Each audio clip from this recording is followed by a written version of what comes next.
La semaine dernière, on a fini les Jeux olympiques d'hiver. Je ne sais pas s'il y en a qui suivent les Jeux olympiques. Je ne suis pas très sport, donc je ne vais pas suivre beaucoup. Mais mon mari, il aime beaucoup les sports, donc il a souvent eu les événements à la télé en voyant les athlètes dans leur sport, les compétitions. Et donc, avec le peu que j'ai entendu, j'étais marquée par le fait que très souvent, quand les personnes finissent leur défi, puis les gagnants, la médaille d'or et puis argent, et puis ils sont souvent un moment émus, un peu en pleurs. Oh, ils n'arrivent pas à croire que là, j'arrive pas à croire que je vis ce que je suis en train de vivre. Et très souvent, j'ai remarqué qu'ils disent souvent merci à maman, merci à papa, merci à mon entraîneur, merci à quelqu'un ou des personnes, plusieurs personnes. Et souvent ils disent, j'aurais jamais pu réussir, j'aurais jamais pu arriver là où je suis aujourd'hui si ces personnes n'étaient pas dans ma vie. Merci, et puis ils pleurent et c'est beau et puis on est content. Nous voyons ces athlètes avec leurs médailles, mais on ne voit pas forcément les personnes qui sont derrière, les personnes avec les visages cachés. On est dans cette série depuis maintenant 2 semaines, c'est la 3e semaine dans cette série des visages cachés. Et on veut aller plus loin dans ce thème aujourd'hui. Et j'ai pensé à ces athlètes, parce que très souvent, il y a des personnes dans l'ombre que nous ne voyons pas. Je suis persuadée que quand on élève les autres, on ne voit pas sur le moment l'impact de ce geste, quand on encourage, quand on pousse les gens d'aller de l'avant. Mais la puissance de ce choix va bien plus loin qu'on imagine. Vous voyez qui est l'apôtre Paul? Oui, ce n'est pas du tout un visage caché. C'est quelqu'un qui était très connu dans le Nouveau Testament. Il a fait 4 voyages missionnaires pour annoncer l'Évangile là où le message n'était pas encore parti. C'était un peu partout à ce moment-là. Il avait la particularité d'annoncer l'Évangile à des non-juifs.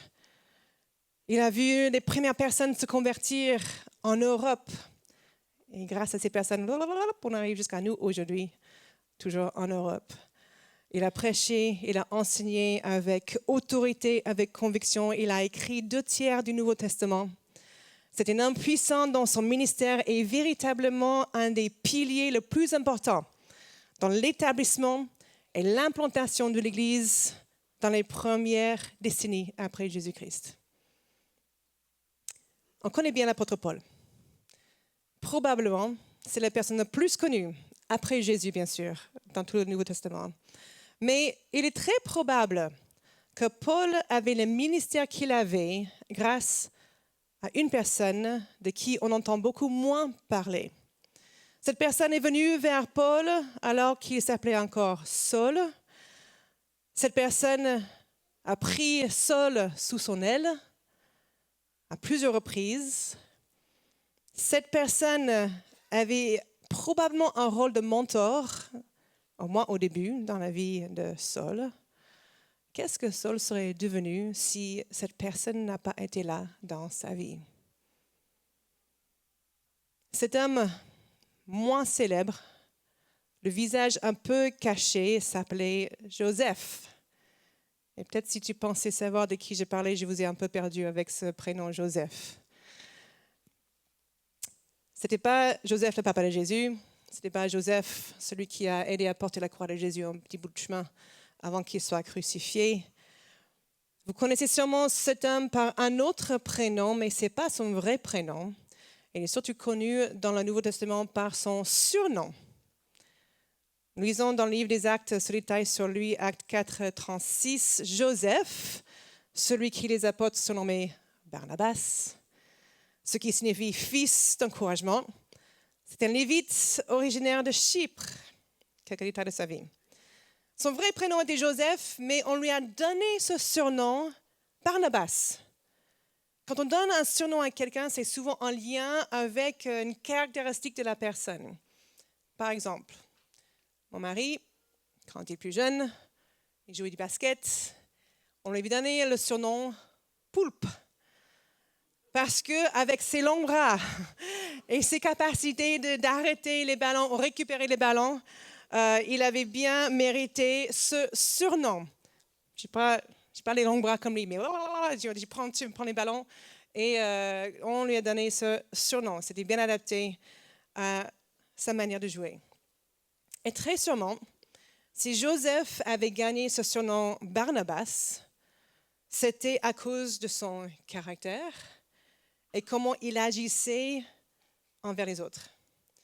En Acte 11, 24, Joseph ou Barnabas est décrit de cette façon. Barnabas était en effet un homme bienveillant, rempli d'Esprit Saint et de foi.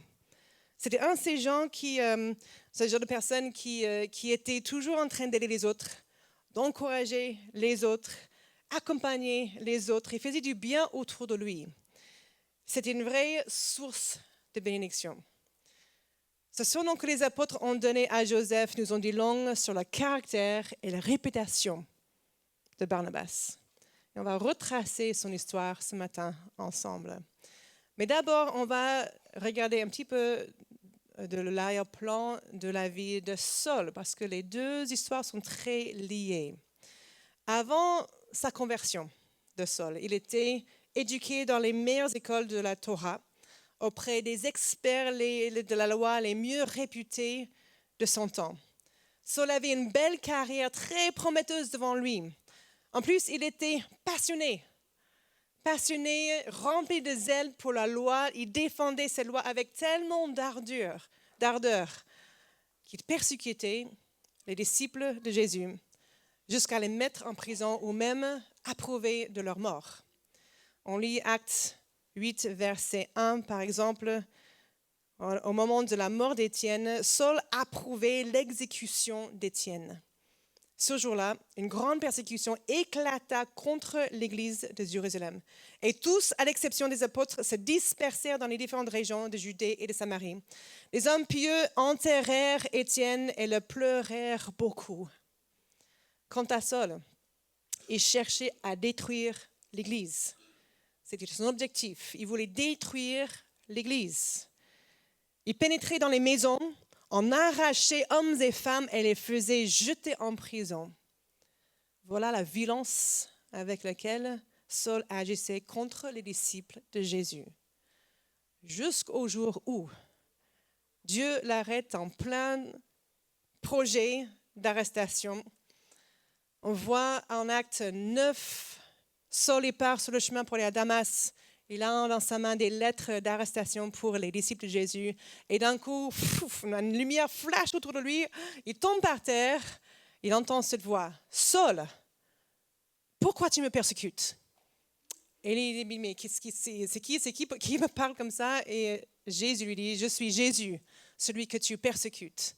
Lève-toi, va dans la ville et je te dirai ce que tu dois faire. » Donc, il se lève, mais il ne voit rien. Il est aveuglé maintenant, donc il doit être aidé avec ses compagnons de voyage. Ils arrivent à Damas et pendant 3 jours, il ne fait rien sauf prier. Il ne mange pas, il ne boit pas, il ne fait rien, il prie.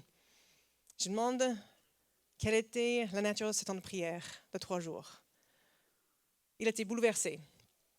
Pendant ce temps, un homme, Ananias, était prévu par Jésus de dire, allez dans cette maison à côté.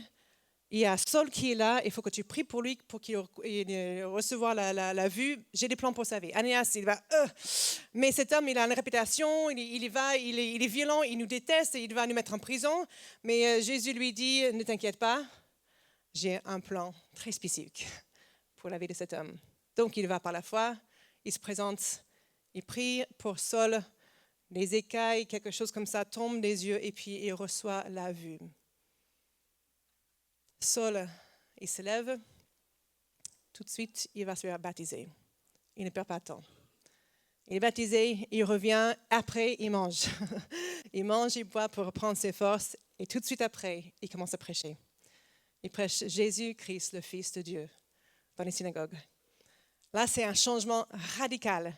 Il partait à 200 à l'heure dans un sens, et puis il a arrêté, et d'un coup, il part dans l'autre sens, je pense qu'à la même vitesse. Un changement radical dans sa vie. Son message commence à déranger les Juifs à Damas. ils construisent un plan pour le tuer. Saul, il apprend ce plan, il s'enfuit de la ville, il va à Jérusalem. Il arrive à Jérusalem, tout le monde, les disciples, ils ont peur de lui. Il a dû dire, je vais me réfugier avec les autres disciples. Mais arrivé à Jérusalem, tous les disciples, ils ont peur de lui parce qu'ils connaissent bien sa réputation. Il va aller où? Les Juifs veulent le tuer. Les disciples, ils ont peur de lui. Qu'est-ce qu'il va faire? Et là, on voit Acte 9, verset 27.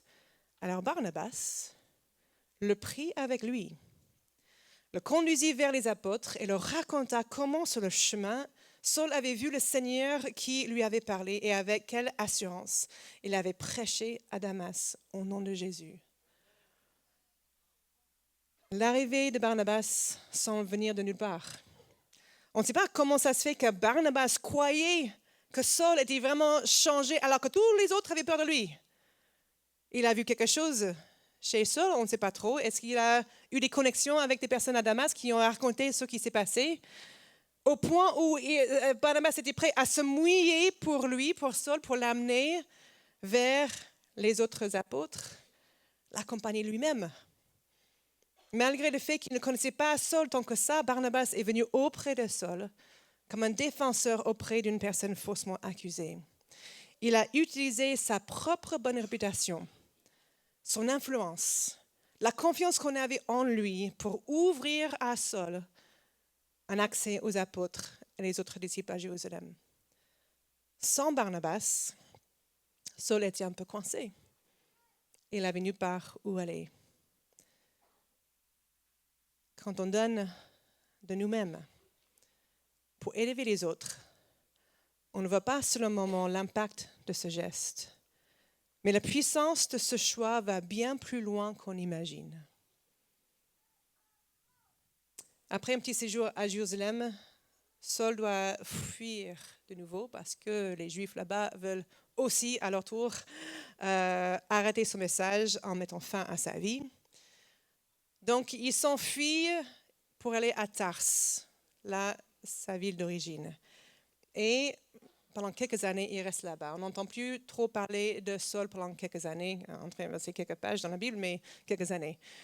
Quelques années passent. Barnabas a besoin de quelqu'un pour l'accompagner dans une mission à Antioche. Et malgré le temps qui était passé où Saul était sur Tars, Barnabas ne l'avait pas oublié. Il part à sa recherche. Et une fois retrouvé, Saul était d'accord pour retourner avec Barnabas à Antioche. Et voilà le début de ce binôme de Barnabas et Saul. Pendant 1 an, ils font équipe ensemble pour prêcher et enseigner. Et c'est là, à Antioche, où on commence pour la première fois à appeler les disciples de Jésus les chrétiens. Ça a commencé là. Et au bout de cette année de travail ensemble, Barnabas et Saul sont appelés à partir pour le premier voyage missionnaire ensemble. Mais il y a un tout petit détail qui est très important quand on lit cette histoire. Et je pense que ce détail, ça révèle encore un peu plus comment était le caractère de Barnabas. Dans les histoires qu'on lit dans le Nouveau Testament, quand on voit un groupe de personnes qui sont listées par leur nom, soit un groupe ou même juste 2 personnes, la personne du groupe avec la plus d'importance, la plus d'influence est toujours nommée en premier. Vous lisez sûrement plein d'histoires dans le livre des Actes qui parlent de Paul et Barnabas, Paul et Silas. Mais si vous prêtez attention, vous remarquez qu'au début de leurs histoires ensemble, Barnabas est nommé toujours en premier. Toujours. Jusqu'au chapitre 13 du livre des Actes des Apôtres. Acte 13 commence avec ce verset. Il y avait alors dans l'église d'Antioche des prophètes et des enseignants. Barnabas, premier sur la liste, Simeon surnommé le Noir, Lucius, originaire de Cyrène, Manaen, qui avait été élevé avec Hérode le gouverneur, et Saul. Donc, c'est qui encore en haut de la liste? Barnabas, la première personne. C'est qui en bas de la liste? C'est Saul qui est tout à la fin, 5e. Pas la 3e, pas la 4e, 5e. La dernière place, c'était Saul dans la liste. Encore plus loin, un jour qu'ils adoraient ensemble le Seigneur et qu'ils jeûnaient, le Saint-Esprit leur dit « Mettez à part pour moi Barnabas et Saul pour l'œuvre à laquelle je les ai appelés. Alors, après avoir jeûné et prié, ils leur imposèrent les mains et les laissèrent partir. Et c'est parti, le premier voyage missionnaire de Barnabas et Saul. Pendant ce voyage, on lit toutes les aventures qu'ils font ensemble. C'est sympa de lire. Je vais laisser à votre temps. Saul commence à sortir un peu plus du lot par son audace, son autorité et la puissance de son enseignement. Au verset 13, nous voyons une différence dans la manière de parler de cette équipe de missionnaires. On lit maintenant, Paul et ses compagnons embarquèrent à Paphos pour se rendre à Perge en Pamphylie, mais Jean se sépara d'eux et retourna à Jérusalem. C'est un petit détail dans ce verset, mais le détail est important. Barnabas n'est même pas mentionné par son nom ici. On a Paul et ses compagnons, alors que Barnabas était très bien avec lui encore.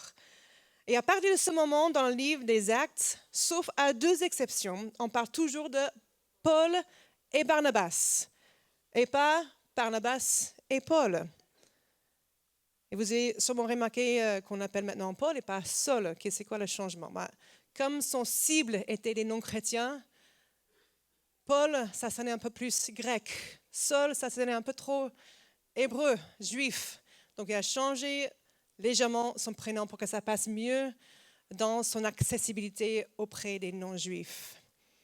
En tout cas, maintenant les rôles, ils ont changé. Paul était devant et Barnabas derrière au niveau de leur importance, leur influence dans l'équipe. Pourtant, c'était Barnabas qui avait pris Paul sous son aile à la base. Il a su élever Paul sans avoir peur que Paul le dépasse et devienne plus grand. Et je crois que Dieu a utilisé Barnabas dans la vie de Paul pour le préparer, lui ouvrir des portes et le propulser vers son avenir. Quand on donne de nous-mêmes pour élever les autres, on ne voit pas sur le moment l'impact de ce geste, mais la puissance de ce choix va bien plus loin qu'on imagine. Malheureusement, à un moment, malgré leur amitié et l'équipe dans le ministère qu'ils faisaient à 2, Paul et Barnabas ont eu un conflit un jour.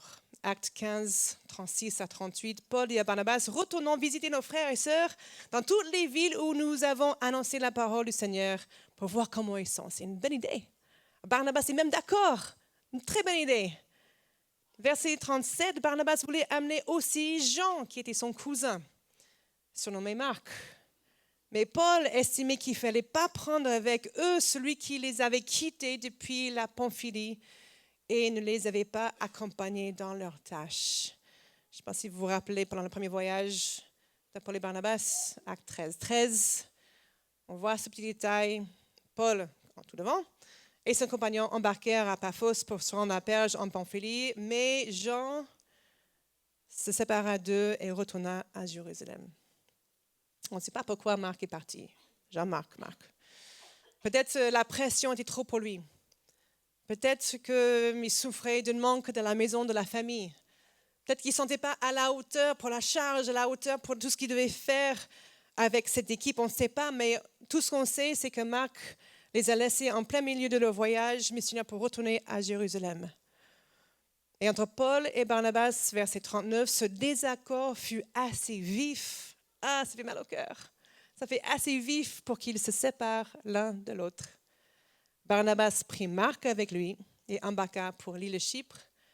Paul choisit Silas et partit confié par les frères à la grâce du Seigneur.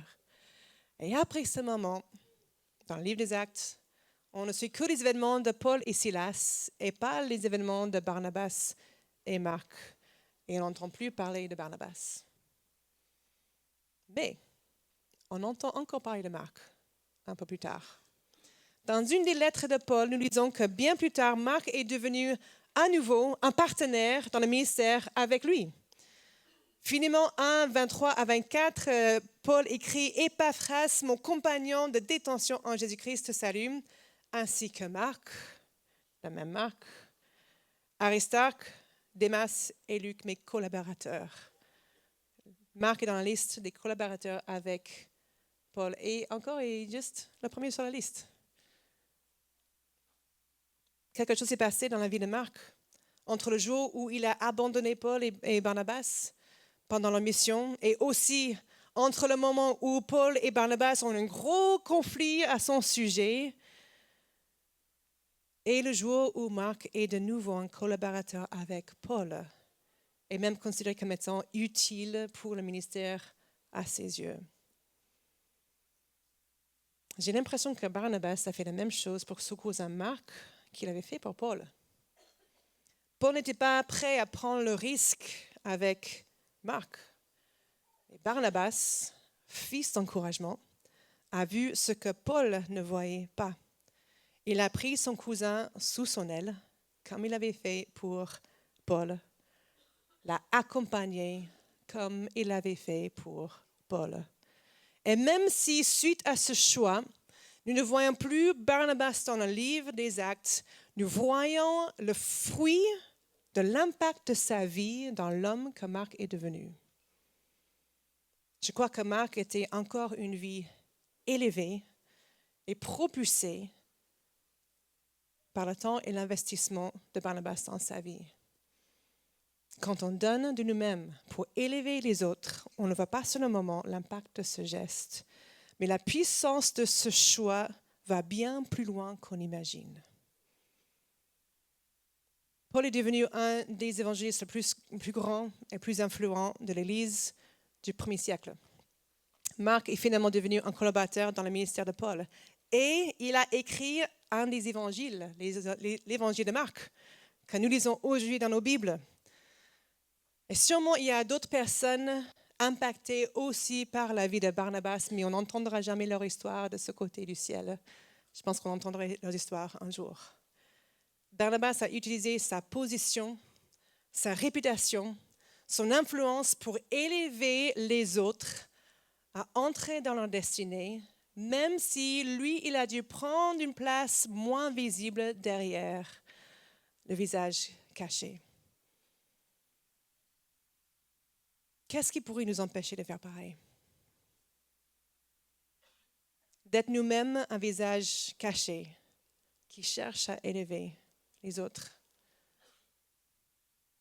J'ai l'impression que ce genre de choix est un peu contre-culturel aujourd'hui. Nous vivons dans une société de personnes qui ont soif d'exister, qui ont besoin de crier haut et fort. « Hey, je suis là, j'existe. Est-ce qu'on me voit? Est-ce qu'on m'entend?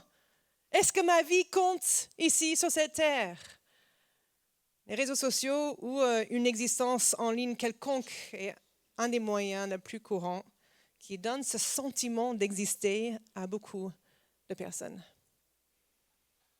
Du coup, puisque ce besoin d'exister est très présent, je crois que c'est naturel aussi d'avoir peur que si j'élève quelqu'un d'autre, si j'encourage quelqu'un d'autre, qu'est-ce que je deviens moi?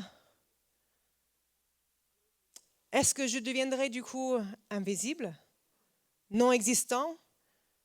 Moi-même, je vais disparaître si j'encourage ou si je me déverse dans la vie de quelqu'un d'autre, si je prends la place derrière.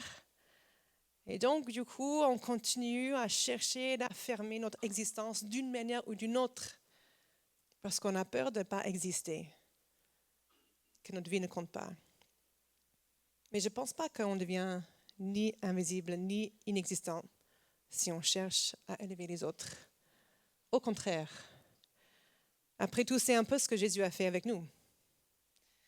Paul lui-même, il a écrit dans sa lettre aux Philippiens, Philippiens 2, 3 à 8, il dit « Ne faites rien par esprit de rivalité ou par désir d'une gloire sans valeur, mais avec humilité, considérez les autres comme supérieurs à vous-même. Que chacun de vous, au lieu de regarder ses propres intérêts, regarde aussi à ceux des autres. » Il ne dit pas « regardez uniquement les intérêts des autres », il dit juste « aussi ». Donc on a quand même le droit de penser à nos intérêts, mais qu'on pense aussi à ceux des autres. Que votre attitude soit identique à celle de Jésus-Christ. Lui qui était de condition divine n'a pas regardé son égalité avec Dieu comme un but à préserver, mais il s'est dépouillé lui-même en prenant une condition de serviteur, en devenant semblable aux êtres humains, Reconnu comme un simple homme, il s'est humilié lui-même en faisant preuve d'obéissance jusqu'à la mort, même la mort sur la croix. Amen. Jésus s'est dépouillé. Pourquoi? Pour nous remplir. Il s'est vidé lui-même pour nous remplir. Il s'est abaissé pour nous élever en lui.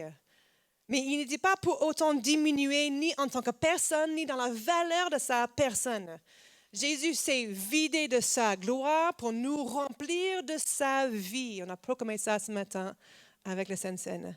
Il s'est abaissé pour nous élever, pour qu'on soit assis avec lui en tant que co-héritier avec Christ.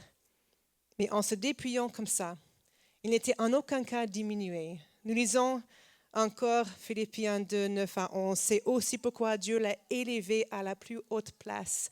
Elle lui a donné le nom qui est au-dessus de tout nom, afin qu'au nom de Jésus, chacun plie le genou dans le ciel, sur la terre et sous la terre, et que toute langue reconnaisse que Jésus-Christ est le Seigneur à la gloire de Dieu le Père. Amen, amen, amen. Yes. Ce qui a commencé avec l'humilité de Jésus, le résultat à la fin, c'est la gloire de Dieu, le Père. Jésus n'a rien perdu en se dépouillant comme il a fait pour nous. Au contraire, Dieu l'a élevé à la plus haute place parce que c'est la place qui lui est due.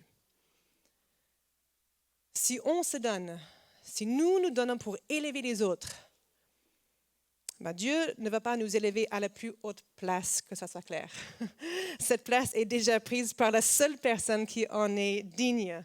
Mais quand on se donne pour quelqu'un d'autre, quand on encourage quelqu'un d'autre, cette personne est élevée par notre encouragement. Et si on passe notre temps à élever les autres, probablement d'autres personnes vont commencer aussi à élever d'autres personnes. Et après un moment, quand tout le monde s'élève, l'ensemble, l'entourage est élevé dans une culture d'encouragement. Tout le monde ensemble est élevé. Personne n'est diminué dans ce processus. On fait partie de ça. Les psychologues affirment qu'une des meilleures manières de faire croître notre propre bonheur, c'est de rendre d'autres personnes heureuses. Ça semble contre-intuitif. Parce qu'on a encore cette question à nous. Et moi, si je donne quelqu'un d'autre, qu'est-ce qui se passe pour moi?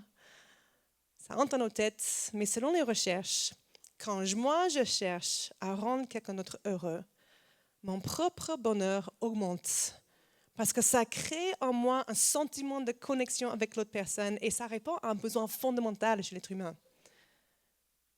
C'est comme ça que Dieu nous a câblés. Et je crois que ça va être pareil avec l'encouragement. Quand on cherche à se donner, à s'investir dans la vie de quelqu'un, à élever quelqu'un, que ce soit juste avec une simple parole d'encouragement, ou que ce soit avec notre temps, notre présence, notre conseil, on est bénis mutuellement. On est bénis mutuellement. Je crois que Barnabas a été béni en donnant son temps et son expérience pour Paul, pour Marc et pour d'autres personnes autour de lui. Même Jésus, quand il s'est donné pour nous, nous lisons en Hébreux 12, 2, parce qu'il avait en vue la joie qui lui était réservée. Il a enduré la mort sur la croix en méprisant la honte attachée à un tel supplice et désormais il siège à la droite du trône de Dieu. Je ne pense pas qu'il avait la joie d'endurer le sacrifice en soi, mais c'est ce qu'il attendait après ce sacrifice qui remplissait son cœur de joie. Parce qu'il savait à la fin, nous serions élevés en lui, d'une position d'esclave au péché à une position d'enfant de Dieu. Et si je cherche à ce que mon attitude soit identique à celle de Jésus-Christ, je vais chercher aussi à élever les autres par mes paroles, par mes actes, en donnant quelque chose de moi-même. Et ça va produire de la joie en moi. Ça va produire de la joie en moi. John Maxwell, qui est un point de repère reconnu dans le domaine du leadership, il dit que les leaders deviennent grands non à cause de leur propre pouvoir, mais grâce à leur capacité de propulser, d'élever les autres. ça ne s'agit pas de moi. Ça s'agit de ma manière d'élever les autres autour de moi. Quand j'élève les autres, je ne diminue pas de ma valeur, au contraire. Alors que j'élève les autres, l'ambiance et la culture d'encouragement élèvent l'ensemble des personnes autour de moi. J'invite l'équipe de louange de venir me rejoindre ici. Quand j'étais étudiante à l'université, j'ai eu l'occasion de faire mes études dans une école chrétienne. Donc, il y avait plusieurs services dans cette vie de l'école. Il y avait le service d'évangélisation, le service au niveau théâtre, où vous pouvez faire plein de choses pour servir Dieu, soit dans l'école ou à l'extérieur de l'école. Et un des services de cette école s'appelait le service Barnabas. Dans ce service, si quelqu'un était au courant d'un besoin quelconque d'un autre étudiant dans l'école, on pouvait écrire leur petit prénom, les noms de famille. Si on voulait décrire le besoin, on pouvait décrire ça aussi. On mettait ce petit papier dans une boîte, la boîte anonyme. Et puis chaque semaine, l'équipe Barnabas, de manière anonyme, prenait cette boîte. Et dans une salle cachée, ils prenaient tous ces noms et ils écrivaient des petits mots d'encouragement pour les personnes qui étaient mises dans la boîte. Et un jour, je reçois un petit message de Barnabas. J'ouvre ma boîte aux lettres et puis je vais dire « Oh, c'est quoi ça? Quelqu'un a pensé à moi ?» Je ne me rappelle même plus pourquoi quelqu'un a pensé à moi, mais je me rappelle de ce message. J'étais tellement touchée que quelqu'un a pensé à moi, même si c'était anonyme, et a pris le temps d'écrire un petit message, un verset, un message d'encouragement. Je me dis « Oh, c'est trop gentil! Oh! » Moi, j'ai envie de faire partie de cette équipe. Et l'année d'après, j'ai rejoint l'équipe Barnabas pour l'année. Et puis en secret, on se retrouve un soir en semaine, on prend les noms qui sont dans la boîte et on écrit des petits messages pour les personnes pour bénir de manière anonyme les gens dans l'école. C'était une belle idée. C'est toujours une belle idée.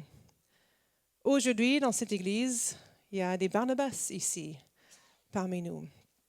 Dans l'équipe avec les femmes, une des membres de l'équipe a pris sur elle de faire un truc secret en cachette.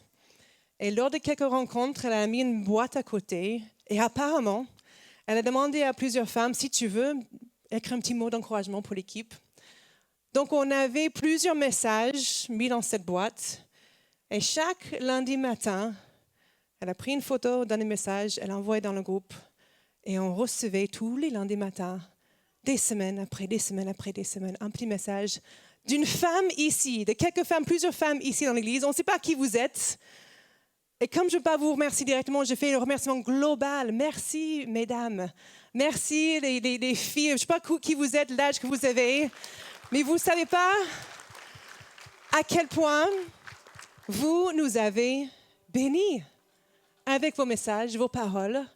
Une telle belle surprise. Déjà, merci à Laura pour l'initiative. Si des membres de l'équipe sont là, elles peuvent dire haut et fort, oui, j'ai été bénie par ces messages. Parce que c'est vraiment quelque chose de recevoir toutes les semaines un petit mot de quelqu'un qu'on ne connaît pas. Et probablement, vous avez pris du plaisir à écrire ce petit mot. Bon, je vous rassure qu'on a pris du plaisir à lire vos messages. Merci, merci, merci. Et je crois que ça va sûrement continuer. Quand on élève les autres, on ne voit pas sur le moment l'impact de ce geste. Mais la puissance de ce choix va bien plus loin qu'on imagine. Nous sommes tous bénéficiaires de cette grâce venant de la part de Dieu en Jésus-Christ. À nous maintenant de propager cette œuvre de Jésus-Christ autour de nous. Je vais vous inviter à vous lever avec moi ce matin.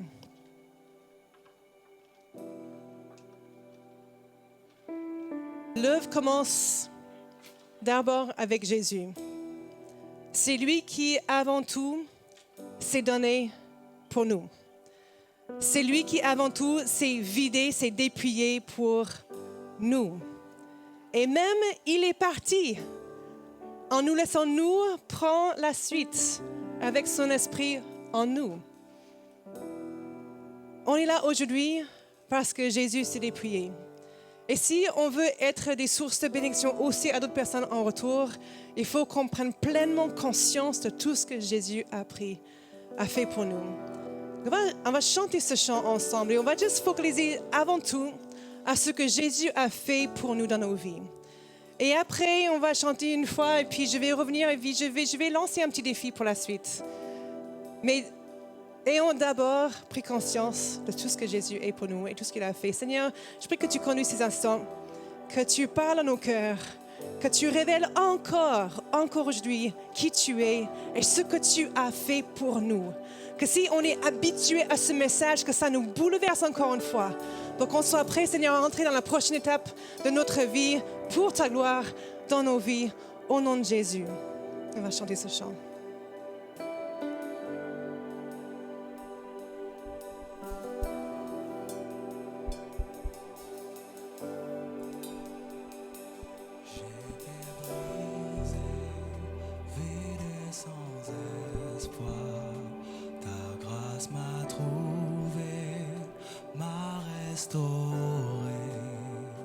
Je n'ai rien à moi, mais tel que je suis, tu me libères, tu me libères. Grâce infinie de notre Dieu qui un jour m'a sauvé. J'allais de lieu en lieu quand tu m'as retrouvé. Et maintenant je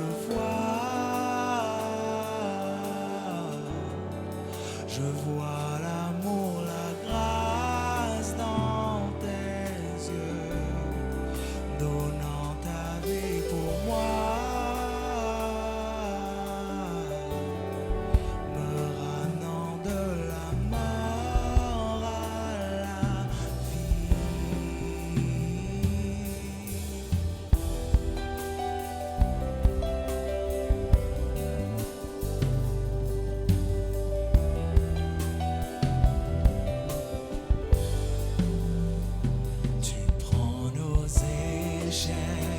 Tu prends nos faiblesses, tu places ton trésor dans des vases d'argile.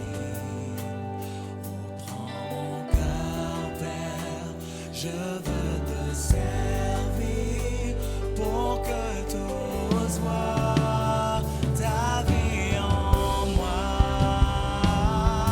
Grâce infinie de notre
Seigneur, lorsque nous réfléchissons, même lorsque nous chantons et déclarons ce que tu as fait pour nous, qui tu es pour nous, Seigneur, je prie que nous puissions prendre pleinement conscience de l'impact de ton sacrifice dans nos vies. L'impact de ce don de ta vie pour nous, Seigneur. Tu nous as élevés en toi et nos vies ne sont plus pareilles aujourd'hui grâce à ce sacrifice. Et je sais, Seigneur, que tu nous appelles à agir comme toi, de refléter qui tu es, d'être comme toi. Et nous voulons aussi être comme toi, Jésus. Je prie que lorsque nous continuons à chanter ce chant, Seigneur, que tu places le visage ou le nom de quelqu'un dans nos cœurs. Quelqu'un qu'on connaît, quelqu'un qui est peut-être proche ou loin, peu importe. Mais que cette personne soit une personne que tu nous confies, Seigneur, pour élever cette personne sans crainte. Élever cette personne, encourager cette personne de voir tout ce que tu veux faire dans la vie de cette personne. Et que nous puissions dire avec courage, Seigneur, utilise-moi dans sa vie. Utilise-moi dans sa vie à l'encourager, l'élever, pour que cette personne voie sa propre valeur en toi et ce que tu as fait dans sa vie, Seigneur. Lorsque nous chantons encore, Seigneur, parle dans nos cœurs. Je prie au nom de Jésus.